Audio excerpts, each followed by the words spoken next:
Wytlabs, an e-commerce marketing agency. Today's guest is Azzy. Azzy, feel free to introduce yourself and let our viewers know about your background. Yeah, for sure. Hi, everyone. My name is Azzy.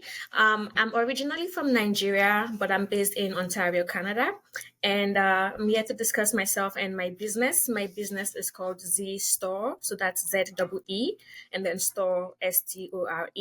And what we do is we educate people by selling African clothing and accessories for both men and women, and also getting into pets because I'm a new pet mom. So I just made a bandana for my dog and decided to put that in the business as well. About me, I am 30. I just turned 30 this year, and I've had the business for about 3 years officially. I also suffer from 2 chronic illnesses and sometimes work a full-time job with the business as well, but mostly here to discuss the business, and I'm really happy to get to share that with all of you today. Amazing. What inspired you to create your brand? Yeah. So growing up, my parents have always been, educators of our culture. They've always been, inspirational educators as well to myself and other people. So I grew up in that environment where I just appreciated the things that we did. And since I was a fashionista, or I am a fashionista, fashion is one of the ways that I can express myself. So I was lucky to be able to travel outside Nigeria.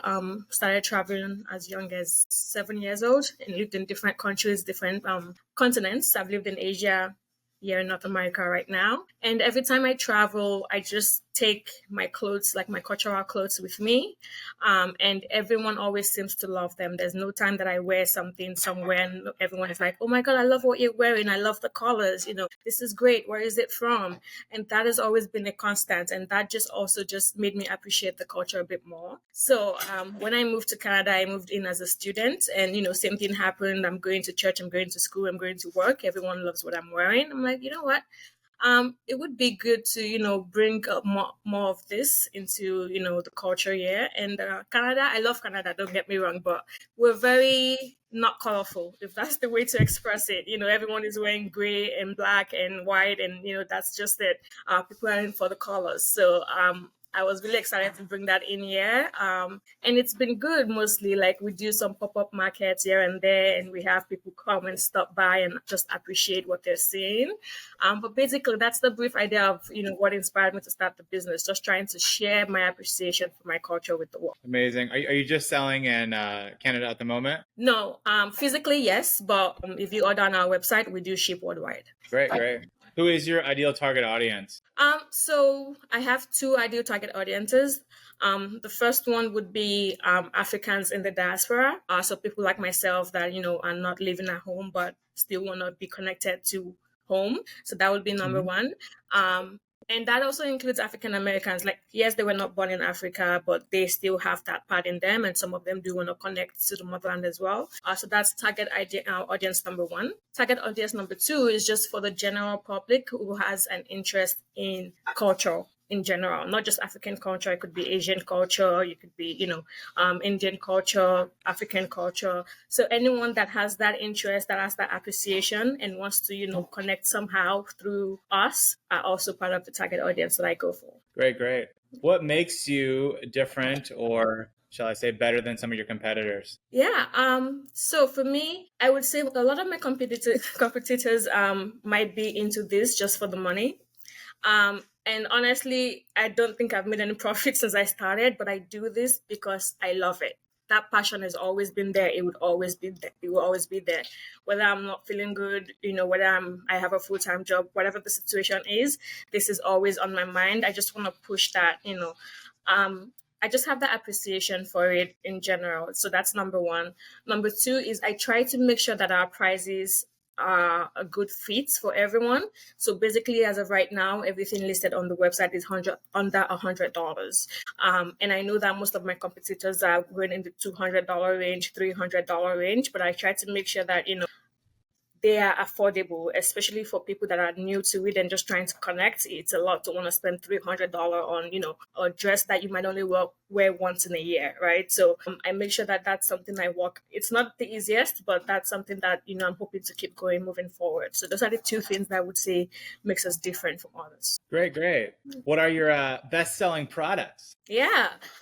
So funny enough, accessories are the best selling ones, and most of them aren't listed on the website because when we have pop-up shows, they sell out before we even get to the point where we're ready to organize a photo shoot and list them on the site. So accessories like earrings, like the one I'm wearing right now, bags and bucket hats.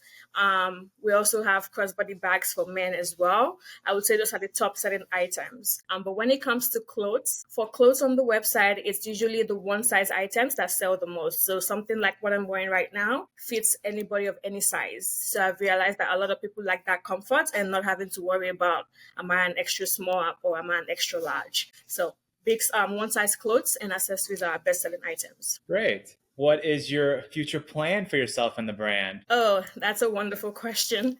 For myself, just to keep pushing.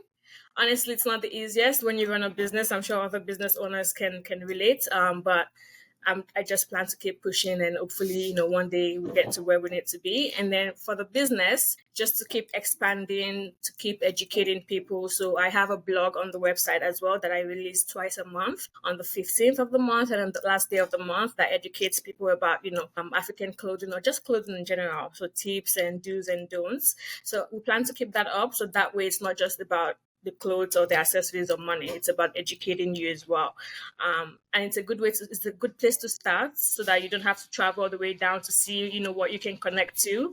So yeah, our blog is there for that. We plan to keep that on. And then we just plan to keep on expanding on the products that we put on sale there. So for example, I'm working on a new set of bags that we haven't done before with different fabrics. So right now, all our fabrics are called Ankara. That's called like African print. But I'm working on a bag that's made with ashoke. So that's like woven cotton of different colors. So I just plan to keep expanding and experimenting on, what works for the public, but also what relates to our mission and our vision. Very cool. So, being an entrepreneur and having this amazing brand, I'm sure you've had a few challenges. What are some challenges that you face, and how are you able to overcome them in the past few years? Yeah, great question. So the number one challenge would be my health.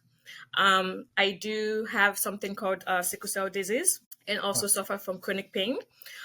So that's the number one challenge because sometimes I have to do a photo shoot or sometimes I have to go to a market or a pop up and I'm not feeling great. Um, that I just have to say that the people around me are the best people. I have friends and family that are always ready to come by and help and be there to support. So that's how I handle that. Number two would be just educating people because, like I said, Canada is a place that is not really about the colors when it comes to clothing, right? So, to keep educating and to let them know what it's all about and that yes, we're comfortable with you wearing this. A lot of people are not sure if it's racist or not racist to put on African clothes or clothes of other cultures. But think about it this way: we wear pants and shorts and cotton shirts and t-shirts, and that's not our culture. So we can all share.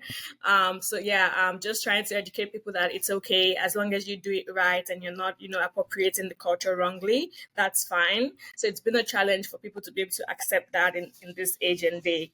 Those are the two top challenges that I'll say. That's fair. What activities have you done to promote the brand that's been the most successful?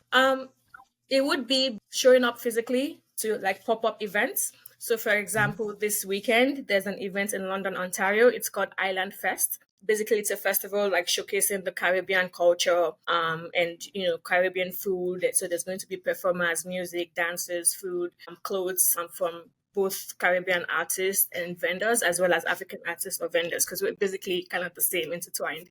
So basically going for markets or shows like that or festivals like that would be the most profitable that I've done in recent times. Just because people are able to see physically what we have to offer, they're able to see if the color is something that they can take in, that they can accept in general. That would be, number one. Number two would be just social media. In this day and age, that's the best way to get to your target audience. So on Instagram, we're most active on Instagram. We're trying to be as active on TikTok as well. But yeah, that's how we get our clients. Great.